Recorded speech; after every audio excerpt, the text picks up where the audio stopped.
जय माताजी, जय द्वारकाधीश। केम छो बधा? मजामां ज हशो, कारण के आपणो व्लॉग जोता होय बधा मजामां ज होय छे। तो हार्दिक स्वागत छे तमारा बधानुं अमारा व्लॉग विडियोनी अंदर। बहु दिवस पछी तमारो भाई आवी गयो छे आजे एक नवो व्लॉग लईने।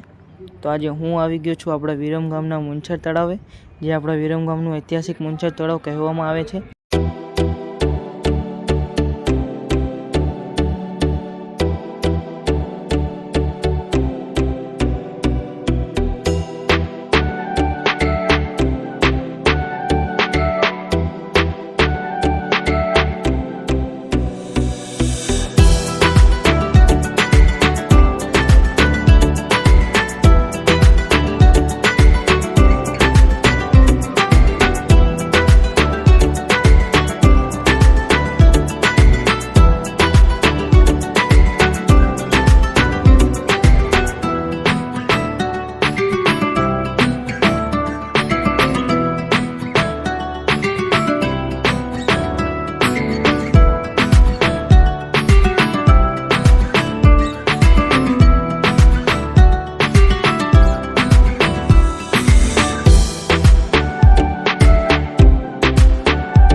तो आज आप बात करशे अपना विरम गामना मुंछर तळावना इतिहासनी, जे सोलंकी वंशना सिद्धराज जयसिंहनी माता मीनार देवी द्वारा बांधवामां आवेलुं तळाव छे। तेनुं नाम मान सरोवर राखवामां आव्युं हतुं, परंतु अपभ्रंशना कारणे ते व्यापकपणे मुंछर तळाव तरीके पण ओळखाय छे। आ तळाव अमदावाद जिल्लाना विरमगाम तालुकामां आवेलुं छे। सरसलिंग तळाव बंधायुं ते ज अरसामां आ तळाव बंधायुं होવાનું મનાય છે। આ તળાવના સરસલિંગની પ્રકૃતિ સમાન છે, પરંતુ કદમાં નાનું છે। આ તળાવનો આકાર સંસ્કૃતિ જેવો છે। તળાવમાં પાણીની આવજા માટેની યોગ્ય વ્યવસ્થા છે અને પાણીની સપાટી સુધી પગથિયાવાળા ઘાટ બાંધવામાં આવેલા છે। તેમાં ઉપર જવાના તથા નીચે આવવાના માર્ગો અલગ અલગ છે। ઘાટ ઉપર તળાવની ચારે બાજુ 520 નાની દેરીઓ આવેલી હતી, તેમાંથી 350 દેરીઓ હજુ જળવાઈ રહી છે। તળાવની ઉત્તરે આવેલી દેરીઓ વૈષ્ણવ સંપ્રદાયને લગતી છે તથા પૂર્વ તરફની સંયુક્ત સંપ્રદાયને લગતી છે, જેમાંથી ઘણી દેરીઓ તૂટી રહેલી છે। તળાવની પશ્ચિમે અને દક્ષિણ બાજુએ પણ સંયુક્ત સંપ્રદાયની દેરીઓ છે। તેની દિવાલો ઉપર વિવિધ પ્રકારના શિલ્પ છે। પ્રત્યેક શિલ્પ દેરીને 3 ગોખલા છે, તેમાં પૂર્વ, પશ્ચિમ અને દક્ષિણે મકાલ, ભૈરવ અને નરસિંહના શિલ્પ છે। આ તળાવના બાપ દીકરાની આખરી નામે ઓળખાતા આરા પર કેટલાક દેવલીઓમાં વિરમદેવ તથા સુમલા દેવીના લેખ કોતરેલા છે। તેના ઉપરથી આ જલસાઈનો ચિહ્નો દ્વારા ભીમદેવ બીજાના શાસનકાળના રાણા વિરમદેવના સમયમાં થયો હોવાનો સંભવ છે।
વિડીયોને વધુથી વધુ શેર કરજો અને કોમેન્ટ કરજો, અને સબસ્ક્રાઈબ ના કરજો તો સબસ્ક્રાઈબ કરી લેજો, અને કોમેન્ટ કરજો કે હવે આપણા વિરમગામનું કઈ જગ્યાએ કયું મંદિર છે ત્યાંનો વિડીયો બનાવું. તો મળીએ હવે આગલા વ્લોગમાં. જય માતાજી, જય દ્વારકાધીશ, બાય બાય.